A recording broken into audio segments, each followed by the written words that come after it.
This is The Viking. Join Tiki Man and myself at OWFI Spring Conference, The Writing Universe, May 2nd through 4th in Oklahoma City.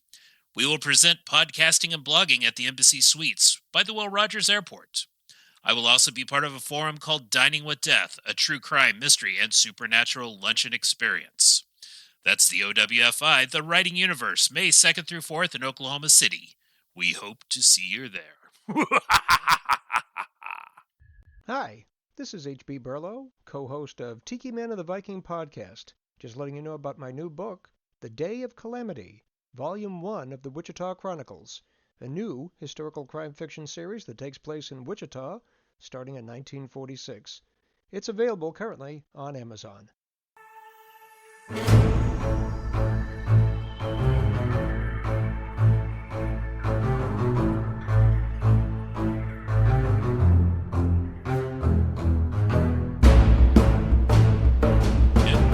Tiki Man and the Viking podcast.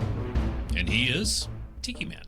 I am H.B. Burlow, author of The Day of Calamity, Volume 1 of the Wichita Chronicles, a new historical crime fiction series. And with me today is The Viking. I am William Bryan Johnson, author of Hell to Pay and The Dark Cry of Aristid. And today, we're going to talk about brainstorming. Brainstorming. It is exactly as it sounds when you get that storm in your brain. That's right. How to come up with ideas. Okay, so you've got Hell to Pay, horror. You've got Dark Cry of Aristid. Okay, so two vastly different things. How did you come up with the ideas for these two vastly different genres? Hell to Pay was essentially based on, I wanted a retribution story. Okay. And I wanted almost a hard-boiled detective novel, but I wanted it based in paranormal. And so I came up with the story of using a detective that was an ex-alcoholic, and he's going through some things due to paranormal activities that are happening that the other police officers think that he's back on the wagon. So it's kind of like a desire to see a couple of different genres or tropes mingle together. Yes. And actually, it was part of a novel I had written. Actually, it was a comic book I had written years and years before, almost 12 years before. And the comic book would have been probably the fourth or fifth book if I would have really followed that and still done that. And I still might someday. But let's go backward before that. So Hell to Pay is based on the comic book. So where did the comic book come from? I mean, we're gonna go backward until we get to the genesis here. It goes back to the fact that I hated the movie The Prophecy, and I wanted to rewrite The Prophecy, and so I rewrote The Prophecy, and it was a comic I had made called Angels and Icons. So there we go. There's the kernel. There's the genesis. And the interesting thing is that is also the basis for one of the characters, Big Don. Okay, so now we've got Hell to Pay. Dark Cry. Where did that come from? Dark Cry really just socked me in the head over at a friend's house one day. I played D&D, Dungeons and Dragons, and we had a little bit of a character, and the weird thing was I picked up about book 4 or 5 and just suddenly got hit with this idea about a funeral for an immortal king that passed. Yeah, I know everybody's like, what? That can't happen. This did. After that, the civilization just falls into ruin. And they knew it was going to fall into ruin, so it was really the biggest party that they could throw before everything fell away. Okay. And, of course, that's an interesting kernel. The story, as some people may remember from one of our earlier episodes, was one of the first times that I had a deep conversation with Brian was at the end of the KWA Writers Conference when I just asked him the simple question, so what are you working on now? Yeah, and that took us, through the entire dinner and after the dinner, and we walked out and there were all the New York agents without their handlers, and we got to chat with them kind of unfiltered for a while, which was fun. But we also got the looks from the kitchen staff and the wait staff who were asking us to. Yeah, they still got to go home. That was fine there. But I mean that's interesting how I was not there at the original kernel, but I was there to hear where you were starting and where you were wanting to go. Right, and the interesting thing is you heard essentially The Dark Cry of Aristid was the first 3 original chapters of the first book. And then I realized I had to slow down and tell the story. Right. So there is still a huge world to Aristid, and unfortunately now I'm going back and writing about one of the secondary characters because his story came out so profound that I had to write his story. But I mean, don't we see that a lot? I mean, with TV shows where there's an interesting secondary character and they write the offshoot of it. I mean, oh, yeah. you've got the All in the Family. Mm-hmm. Then you've got the Jeffersons. Maude was a character and a cousin of Edith Bunker's, so therefore she wound up with her own series. It's like if you have a large work and there's interesting characters, anything can become an offshoot. But that doesn't mean necessarily that you don't have to brainstorm, because you have the interesting character that you've developed, right, and you have to then say to yourself, well, okay, how does this character exist? Yes, came from needing to figure out things. Right. And the more brainstorming I did, the more storylines I found out were there, because you figured things out and then you had stories needing to be told. Correct. Yes, because the characters themselves presented themselves as something interesting with their own possible track. Now, let's talk about the actual process of brainstorming. Do you sit and squeeze your eyes closed and force ideas to come? Do you listen to music? Do you watch something? I mean, how does the process work for you? In my old days, I used to have a friend, and we would sometimes have a little too much to drink, and we would tell fantastic stories. And he was my muse for the longest time, still is to a point. And he would always come up with these ridiculous ideas, and we just sit there and bounce them off each other until I sometimes had a story to write. It's the old campfire idea. Yeah. Right. Yeah. And now, this day and age, I mean, usually I love to do webbing. I have a gigantic whiteboard at home that I actually got from a hospital that was throwing it away. And it was one of the old ER boards that was huge, and you'd write all the patient information in the ER that was going on, or the ICU.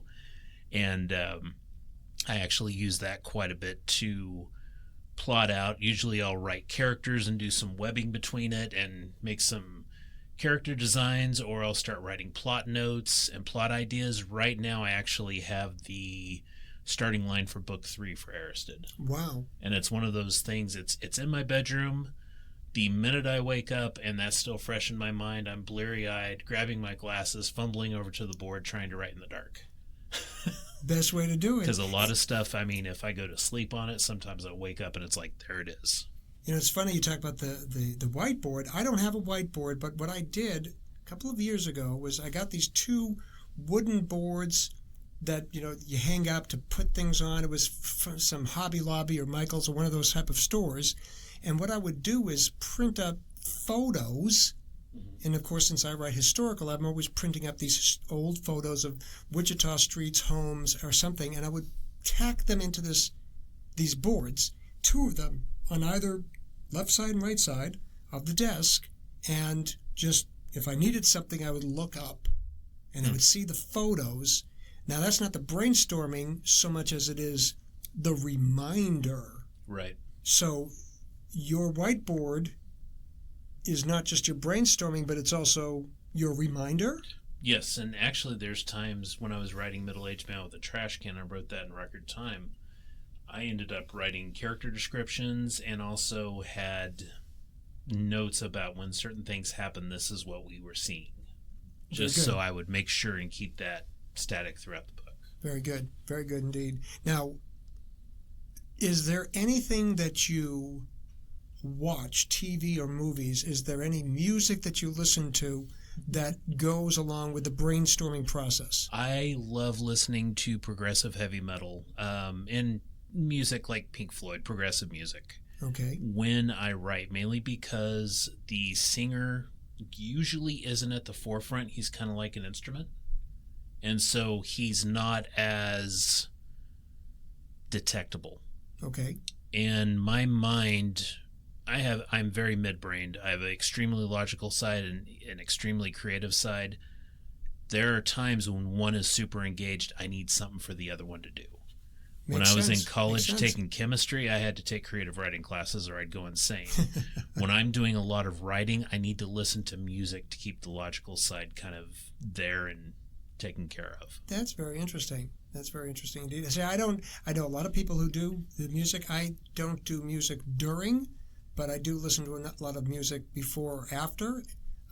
Because, again, historical, I'm listening to 20s and 30s and 40s jazz mostly, big band, the singers of that day, of course, Frank Sinatra. Who can live their life without listening to Frank? Yeah.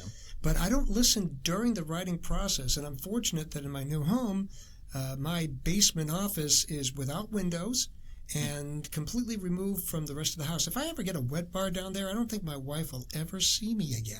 Which is interesting because my place to write is actually on the back deck if the weather's nice. So in the summers, I get up usually around 7 a.m., get on the back deck with my computer, and I start to write. And I can write usually till 10 o'clock. Now, the problem is EMS is right across the street and the police station and fire department. So anything going on, they're coming out roaring. And it's like it takes everybody a minute to let that go by. Yeah. Get the blood rate, the pulse back down to normal, right? Yeah. But I mean, I have become the type, I love writing outside. Now, it's weird because typically I write in the winter, edit in the summer. But, there are my places. I mean, in my basement, I have my office, and that's where I like to dwell. I either like to write early in the morning or extremely late at night when everybody's asleep.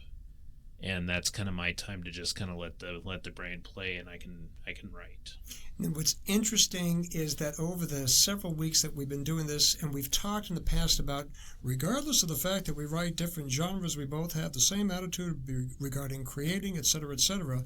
But here is the reverse of that. Mm-hmm. The patterns of brainstorming, the writing preferences, music, no music, et cetera, is a personal choice that's based on the individual, not on the genre. Oh, very much so. So it'd be interesting to hear from other writers and other creatives out there, because, again, our podcast is going out to writers, but all creatives. What do you do? How do you brainstorm? Where is your comfortable place to create your art? And, of course, if you're a baker, we know you're going to be in the kitchen, and if you're a storm chaser, you're going to be out on the road. Out in the field. So where is it that you do your work best? Let us know. And we'd love to hear those comments at tikimanviking@gmail.com. Send us your questions, send us your answers. We want to hear from you. Find out what you're doing. Let us know about your successes. Let us know about what you need from us to motivate and so forth, because we're all about that. It keeps us going to give back. We've done interviews with local writers here in Wichita. We're going to be doing more interviews with all of the creatives as far as we can reach, technology-wise and otherwise. And we're looking at expanding that. So keep brainstorming, keep doing your creative work, keep creating. Take care. Tiki Man and the Viking Podcast, brought to you by Rumination of Thunder Media. The following intro and outro music was used for this media project. The music Find Them by Alexander Nakrata. Free download from filmmusic.io. License Creative Commons Attribution 4.0 International.